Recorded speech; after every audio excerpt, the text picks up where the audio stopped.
Sang Yang Adi Budaya, Namo Buddhaya pendengar, selamat malam. Apa kabar Anda? Semoga penuh kebahagiaan, suasana bahagia di kesempatan malam hari ini. Kita jumpa di hari Selasa 16 Maret 2021. Dan pendengar, malam hari ini dalam Panyacu Jiwa Buddha kita akan berbincang-bincang bakti sebelum mati pada orang tua. Dan saat ini tentu juga telah terhubung narasumber kami, beliau Mas Arya Wamsa Franky MA, Deputi Yayasan Pendidikan Meta Surabaya dan seorang motivator. Oke, kita sapa. Selamat malam Namo Buddhaya, Mas Franky. Namo Buddhaya, Mbak Dina, apa kabar? Tetap sehat, tetap semangat, Mas Franky juga kan? Yes, iya. yes. Kabarnya di Surabaya bagaimana nih? Hujan terus? Hujan masih hujan besar, masih. Oke, harapannya nggak banjir ya? Banjir cepat surut sekarang. Oke. Ya, tetap sehat, tetap semangat ya, karena masih masa pandemi COVID-19 begitu ya, Mas Franky. Betul sekali. Oke, tema kita bakti sebelum mati pada orang tua. Wah, serem juga ya. Kalau ada kata-kata mati biasanya orang sudah langsung mundur pada satu hal yang tidak bisa dipungkiri begitu. Oke, bakti sebelum mati pada orang tua. Silakan untuk pengantarnya, Mas Franky.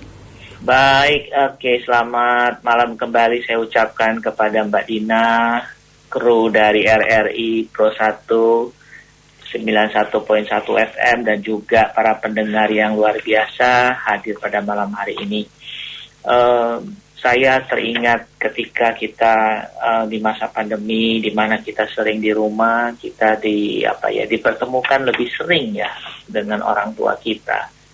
Khususnya mereka yang orang tua masih bersama. Saya sendiri sih memang orang tua saya terpisah karena kami merantau jauh ya, tetapi saya ingin mengingatkan kepada teman-teman yang selama di rumah, selama bersama orang tua, kita punya waktu yang sangat luas sekali untuk melakukan bakti. Nah, menurut saya mengambil kitab dari Anguttara Nikaya kelompok 4 ya, ayat 2 ya.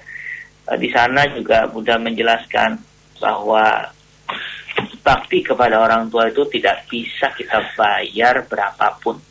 Bahkan beliau memberikan satu analogi ya.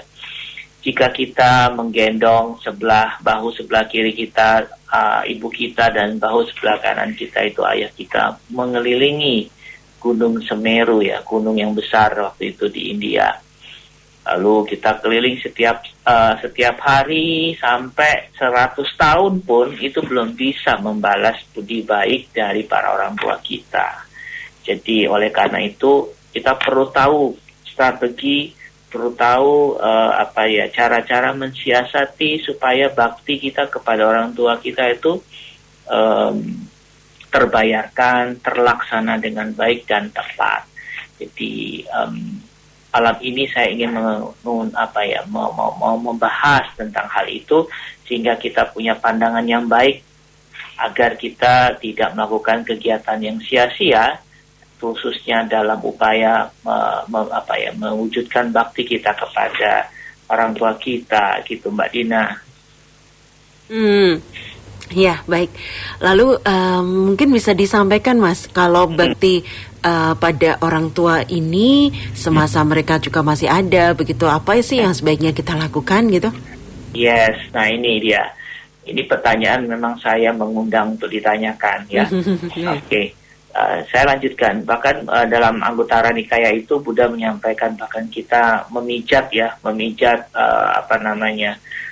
tubuh orang tua kita, memandikan, menguruti kaki dan tangannya, lalu membuang air besar mereka sekalipun ya, belumlah cukup untuk melakukan pembalasan belum cukup untuk membalas budi ya dari orang tua kita. Jadi sungguh luar biasa budi baik dari orang tua, karena jelas orang tua itulah yang membuat kita bisa lahir hari ini, bisa berpikir hari ini, bisa berkarya hari ini. Nah, Buddha memberikan cara-cara untuk kita supaya supaya apa yang kita lakukan itu terbalaskan budinya, bahkan melebihi budi yang diberikan orang tua. Apakah hal atau cara yang disarankan oleh Buddha? Yang pertama, kita harus tahu persis ya, orang tua kita ini ada hal yang kurang di sisi apa itu yang harus kita penuhi. Sisi apa yang dimaksud oleh Buddha? Pertama adalah kita harus pahami apakah orang tua kita ini memiliki kelemahan dalam keyakinan. Maksudnya lemah dalam keyakinan itu apa? Orang tua kita bingungan gitu loh. Bingung antara apa yang harus dilakukan dan apa yang tidak dilakukan. Sehingga kadangkala mereka hanya menghabiskan waktu hidup mereka cuma bekerja gitu, melakukan kegiatan yang turun-temurun gitu ya, tapi tanpa ada keyakinan yang kuat. Nah ini khususnya dalam hal ini Buddha mengatakan keyakinan terhadap Buddha Dhamma Sangha. Buddha Dhamma Sangha itu apa? Buddha itu bukan sang Buddha saja, Buddha itu orang yang kita anggap sebagai orang yang telah terbebaskan. Ya. Dhamma itu apa? Ajaran yang baik yang membawa kepada kebahagiaan. Sangha itu apa? Keyakinan terhadap Sangha itu apa? Yakin ada kelompok komunitas ya, murid-murid dari para Buddha yang juga telah mencapai kebebasan. Nah, kalau orang tua kita belum paham tentang hal ini, maka kita berikan pengertian tentang hal ini. Bagaimana membuat mereka menjadi yakin bahwa ada namanya Buddha, ada namanya Dhamma, ada namanya Sangha dalam bentuk praktis. Dalam bentuk praktis seperti apa? Ya sederhana saja, Buddha mengajarkan bahwa kehidupan ini semua berasal atau semua fenomena kehidupan ini adalah tidak menyenangkan. Beri keyakinan itu kepada orang tua kita sehingga mereka mengerti, oh iya memang tidak ada yang memuaskan hidup ini sehingga memunculkan penderitaan. Ketika semua itu tidak memuaskan dan munculkan penderitaan, mereka jadi paham nantinya bahwa semua ini disebabkan oleh tiga akar kejahatan atau tiga akar yang membuat kita tidak puas. Apakah itu kebencian, keserakahan, dan kemalasan mental atau kebodohan mental. Kemudian dengan sebab yang ada akan munculkan sebuah pemikiran bahwa ini bisa kita lenyapkan, bisa kita atasi. Nah caranya gimana? Ada jalan menuju hal tersebut. Nah seperti itu, kita perlu sekali memahami sebelum kita memberi keyakinan kepada orang tua kita, adalah baiknya kita paham dulu keyakinan itu dengan baik. Itu yang pertama, Mbak Dina. Oke, menarik ya. Dan pendengar, kita juga mengajak ya Mas Franky untuk pendengar bergabung untuk kesempatan malam hari ini biar seru juga perbincangan kita. Bakti pada sebelum mati pada orang tua. Silakan pendengar, Anda juga bisa bergabung untuk line telepon kami di 580-333 dinantikan sekarang ya. 580-333 ataupun juga untuk SMS dan WhatsApp-nya di 0811-2711-911 untuk Instagramnya @RRI_Pro1Jogja. Yuk silakan di 580-333 atau juga untuk SMS dan WhatsApp-nya.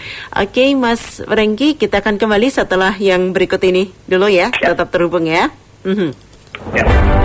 Himbauan Presiden Joko Widodo agar kita bangga buatan Indonesia. Saya bersyukur negara dan bangsa kita memiliki banyak produk-produk yang berkualitas yang kita hasilkan, yang lahir dari tangan saudara-saudara kita yang memiliki talenta yang hebat.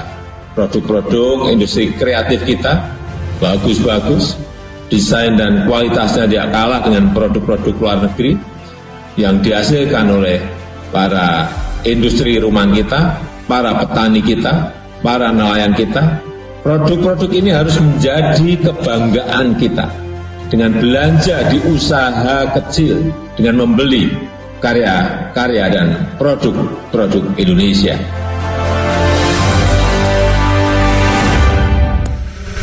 Channel ini bisa didengarkan dengan kualitas audio lebih baik.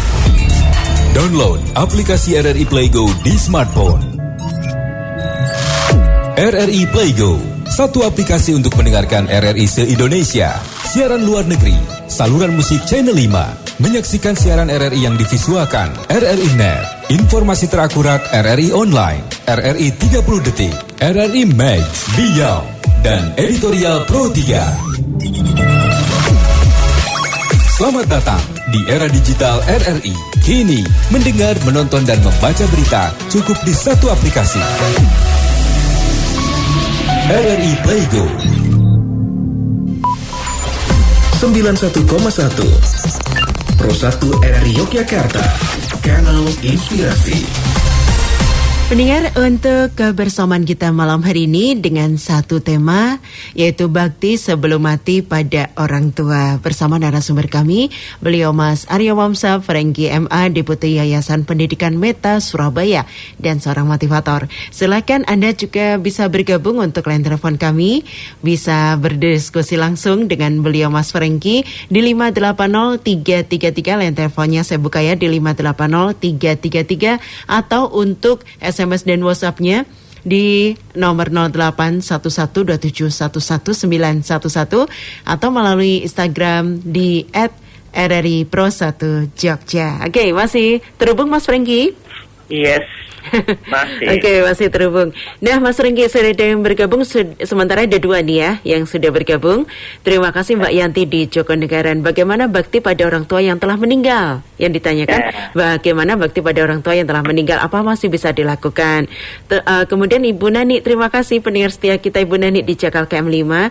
Saat ini budi pekerti anak-anak pada orang tua makin luntur. Lalu bagaimana ya pola asuh yang sebaiknya dilakukan begitu?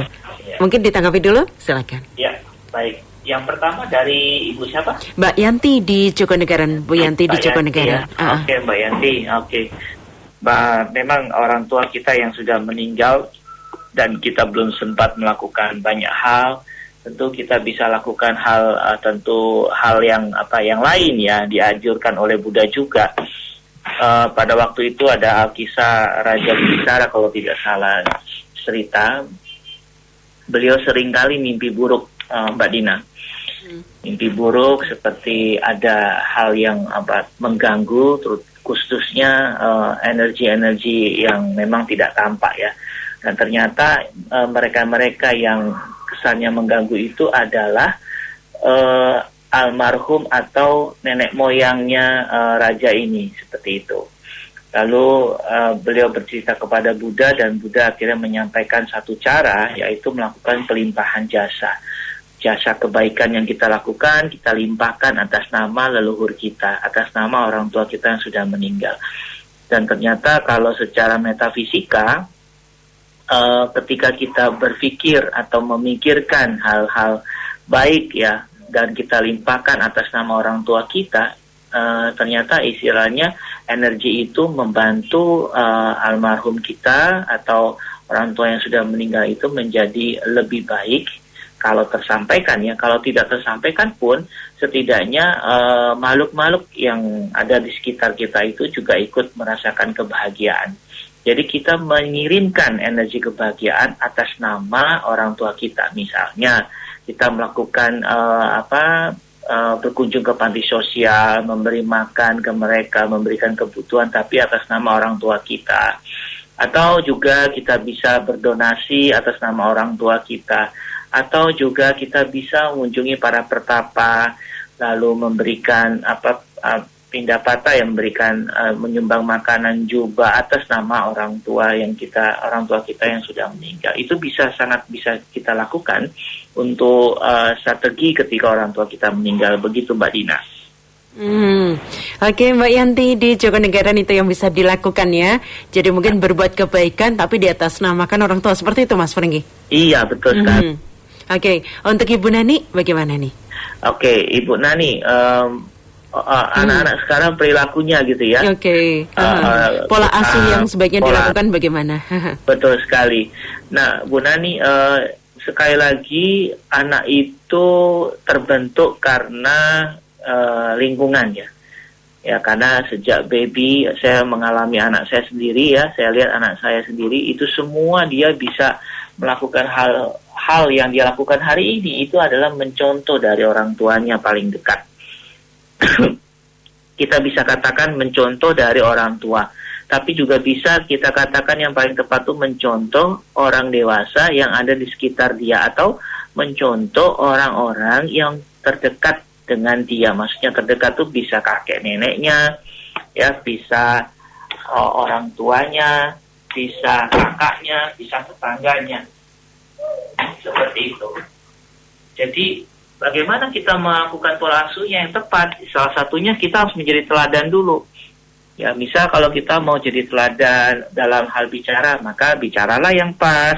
Di depan dia beri contoh yang tepat dalam bicara. Kalau mau kasih contoh dalam bersikap juga sama.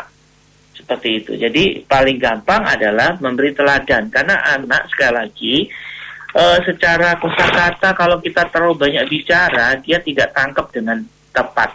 Tapi kalau kita mengubah sikapnya dia lewat bicara singkat, sedikit, tapi langsung memberi contoh dalam tindakan, itu akan mudah diserap oleh si anak tersebut. Begitu.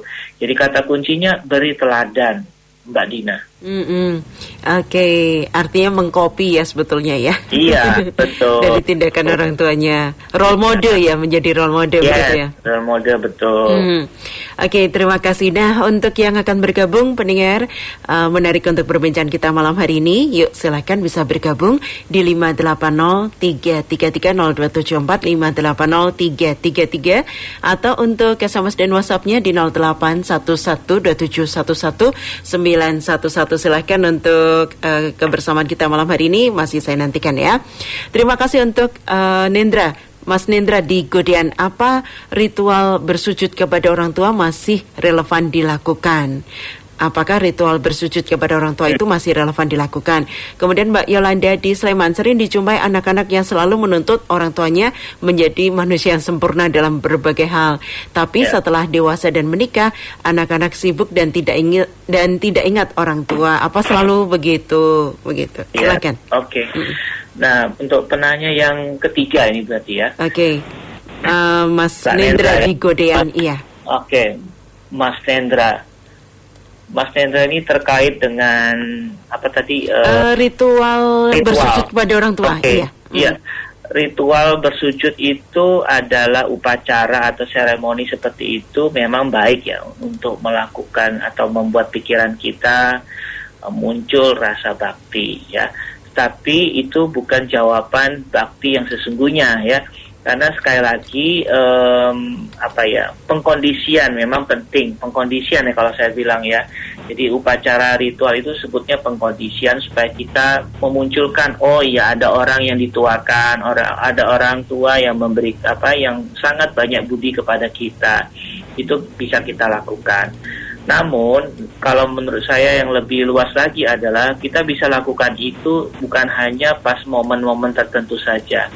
Lakukan itu menurut Buddha tadi, kalau dia tidak punya keyakinan, kita beri keyakinan. Kalau moralitas orang tua kita kurang, maka kita ajarkan atau sharing, kita beritahu ada moralitas yang lebih baik lagi.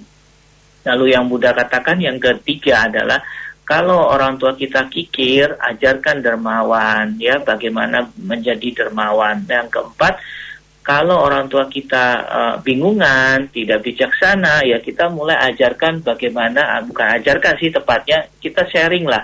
Kita sharing, ajak diskusi bagaimana supaya kita itu bisa lebih bijak, lebih wise, lebih bisa mengerti plus minus kehidupan, lalu mengambil sikap-sikap yang tepat.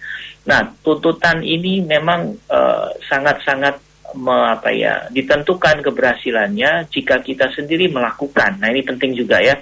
Jadi Buddha itu sebenarnya menganjurkan kita ini menjadi baik dulu sebelum kita ingin berbakti pada orang tua. Nah, itu yang tadi Mbak Mas Nendra ya? Mas Nendra di Godean. Nendra, oke, di Godean. Oke. Lalu yang keempat, Mbak Yolanda di Sleman, sering dijumpai anak-anak yang selalu menuntut orang tuanya menjadi manusia sempurna, tapi setelah dewasa dan menikah, sudah sibuk dan gak ingat orang tua. Apakah selalu begitu? Oh iya.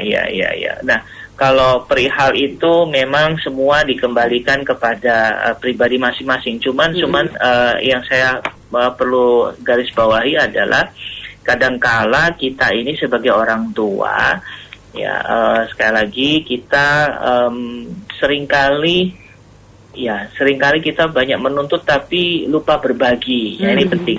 Kita menuntut anak kita untuk bisa belajar dengan baik, tapi kita nggak berbagi waktu untuk belajar bersama dengan dia. sehingga akhirnya anak itu merasa tekanan, pressure. Kalau dia merasa tekanan secara psikologi, mereka akan menghindar atau melawan, kan gitu. Tapi kebanyakan mereka melawannya dengan menghindar, nah ini repot kan. Jadi banyak anak yang akhirnya setelah menikah dia melupakan apa yang idealis yang ada di rumah.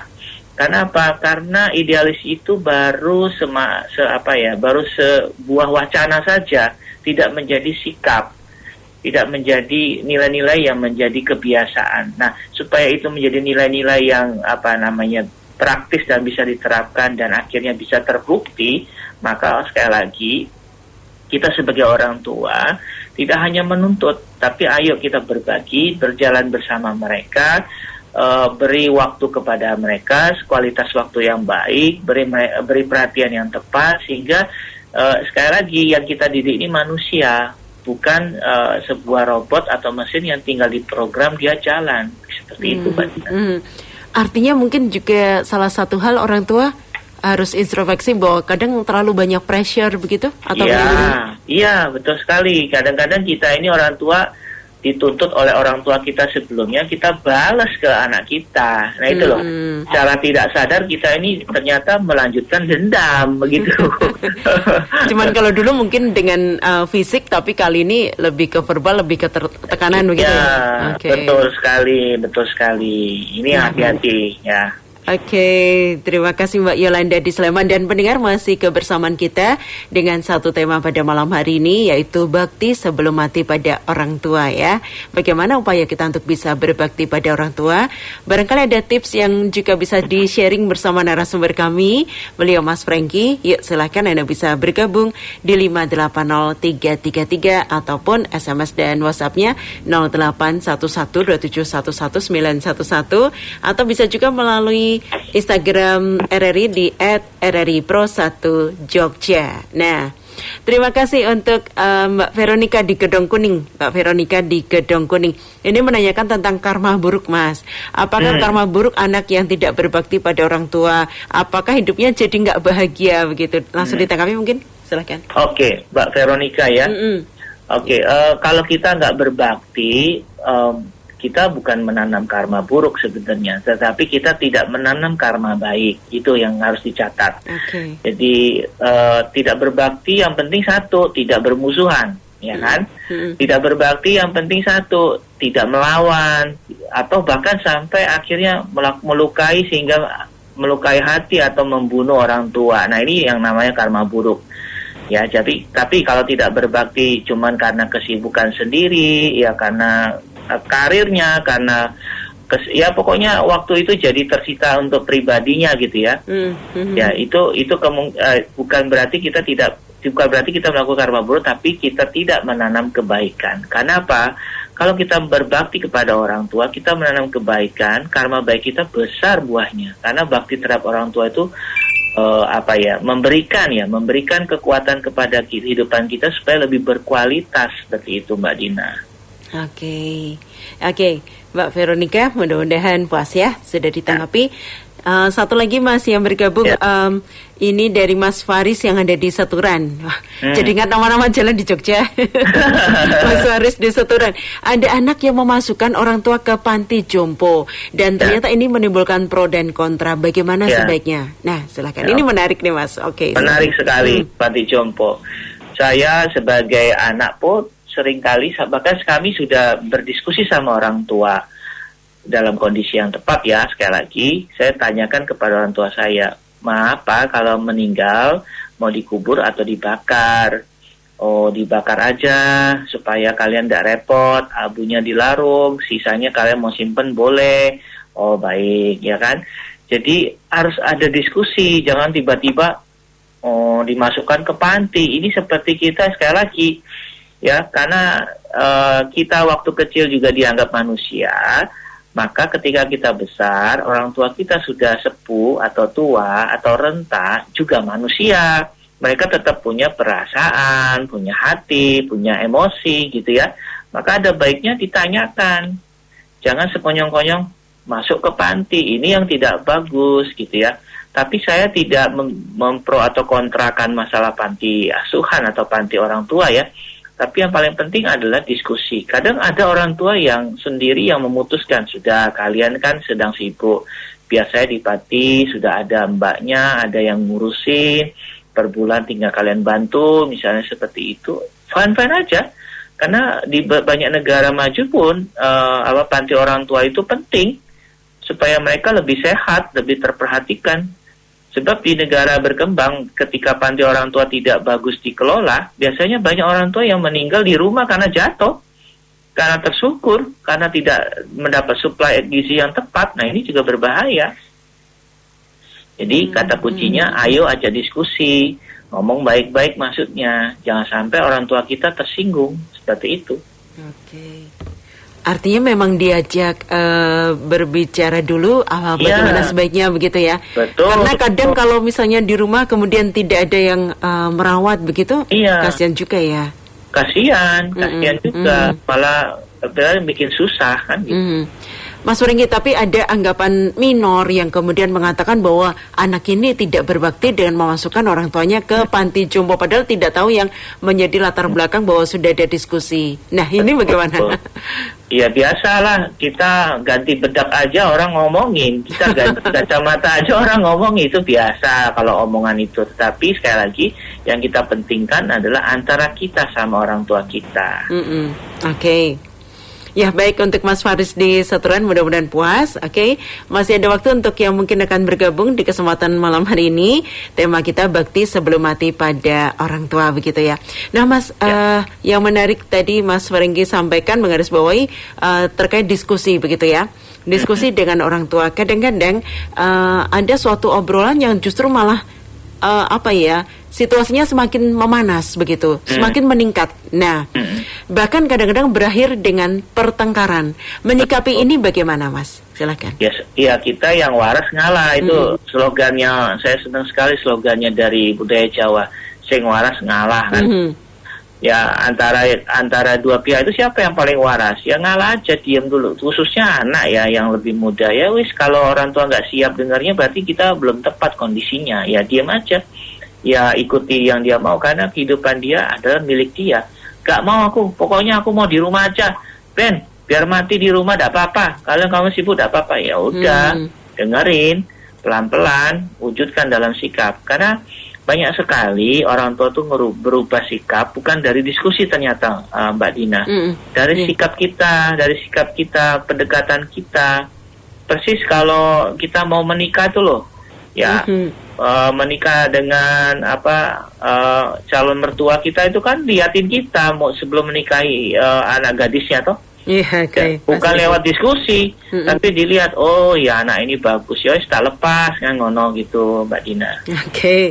Ya, untuk yang sudah bergabung terima kasih banyak. Ini dari Klaten, Mas. Wow. Oke, terima kasih untuk WhatsApp-nya di 081127111911. Cukup panjang ya Mas saya bacakan. Tadi dikatakan bahwa sebaik apapun bakti kita ke orang tua tidak bisa membalas kasih mereka pada kita. Bagaimana kalau cara menyempurnakan bakti kita kepada orang tua dengan cara mendidik anak-anak kita dengan sebaik-baiknya? Apakah itu bisa menambah bakti kita kepada orang tua? Oh, artinya mungkin mendidik anak dengan sebaik-baiknya itu artinya sudah berbakti dengan orang tua. Apakah benar demikian? Mas Alex yang ada di Klaten, silakan. Oke. Nah, cara kita sekali lagi, Buddha tuh pengen ada personal, ada individu yang berubah cara pandangnya, cara hidupnya. Jadi kalau kita sudah baik kepada anak didik kita, anak kita sendiri, yang penting orang tua kita tahu, lihat nggak dia, oh iya aku dulu nggak gitu, wah anakku sekarang pinter loh, didik anak cucunya dia berarti kan? Bisa gitu. Nah yang penting gini, orang tua harus tahu, orang tua kita harus tahu, harus paham, sehingga muncul pengertian. Nah Buddha harapkan itu ada pengertian dari orang tua kita, ada pemahaman bahwa oh iya aku sudah besarkan anakku, sekarang dia ngurus cucuku seperti ini, luar biasa, aku merasa bahagia bahwa aku berarti berhasil mendidik anakku. Nah itu bisa, tapi sekali lagi tunjukkan, kasih lihat, dan pastikan mereka punya pengertian dan pikiran bahwa apa yang kita lakukan itu sebuah sebuah wujud bakti kita kepada mereka. Jangan sampai orang tuanya misalnya di kota lain, kita melakukan kebaikan pada anak kita, dia nggak tahu orang tuanya, ya nggak bisa, itu bukan bakti. Itu cuman kita menanam karma baik aja buat anak kita, tapi kita belum bakti kepada orang tua kita. Karena Buddha berharap bakti kepada orang tua itu mengubah mereka yang belum baik jadi lebih baik, mereka yang sudah baik menjadi sangat lebih baik lagi gitu. Oke, baik. Artinya ada tindak lanjut yang harus dilakukan ya Mas ya? Jadi ya sekali lagi tunjukkan, ceritakan gitu ya. Tunjukkan itu kan bisa lewat sikap atau cerita kalau jarak jauh ya, Mbak Dina ya. Ceritakan aja, yang ini cucumu saya didik dengan baik karena kamu sudah mendidik aku dengan baik. Mereka akan bahagia orang tua dengar gitu kan. Walah, terima kasih Le, kamu udah begitu. Nah itu penting itu. Oke, memang harus ditunjukkan begitu ya Mas? Iya, harus. Karena kita harus mengubah individunya, bukan kitanya, tapi individu itu adalah orang tua kita. Itu catatannya itu. Ya, baik. Mas Alek, mudah-mudahan puas dari Klaten sana. Terima kasih banyak sudah bergabung. Oke. Nah, mungkin sebagai jelang closing statementnya Mas, terkait bakti sebelum mati pada orang tua ini, tips-tips dari Mas Franky akan seperti apa sih sebaik yang dilakukan? Iya. Baik, bakti kepada orang tua sebelum mereka mati itu menjadi penting ya, karena ketika masih hidup itu sangat besar peluangnya untuk mereka, para orang tua kita, menjadi lebih baik sebagai individu. Karena sekali lagi, walaupun orang tua kita lebih tua dari kita, ya ingat, tua itu adalah pasti, tapi dewasa itu pilihan. Artinya kita sebagai anak ya harus selalu berupaya untuk menjadi pribadi yang baik dulu, menjadi pribadi yang lebih baik dulu sebelum kita mewujudkan bakti kita kepada orang tua. Karena pesan Buddha, bakti kepada orang tua bukan ditunjukkan hanya dengan memberikan hal-hal yang duniawi atau hal-hal yang sifatnya materialistis. Ya dikasih uang, kasih rumah, kasih mobil mewah, dikasih pijetan atau segala macam. Bukan. Itu tidak akan membalas budi baik orang tua. Tetapi kita memberikan namanya asupan mentalitas yang berkualitas.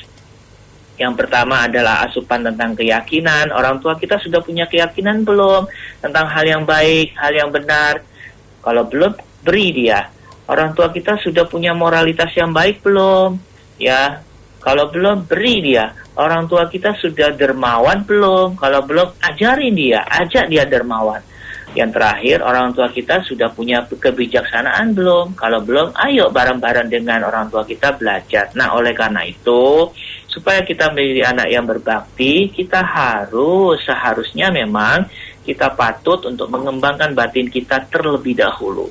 Baru berikutnya kita bareng-bareng sama orang tua kita ikut mengembangkan batinnya. Ini yang paling penting yang dipesankan oleh Buddha, sehingga kita bisa melampaui balas budi kita. Kata Buddha begitu, kita bahkan bisa melampaui balas budi kita terhadap orang tua. Seperti itu Mbak Dina. Oke, baik. Menarik ini Mas Franky, terima kasih untuk perbincangan kita. Walaupun singkat, tapi mudah-mudahan bisa memberikan tips, memberikan pencerahan ini Mas Franky. Terima kasih. Terima kasih. Namo Buddhaya, tetap sehat dan semangat ya. Yes. Oke, selamat malam. Malam.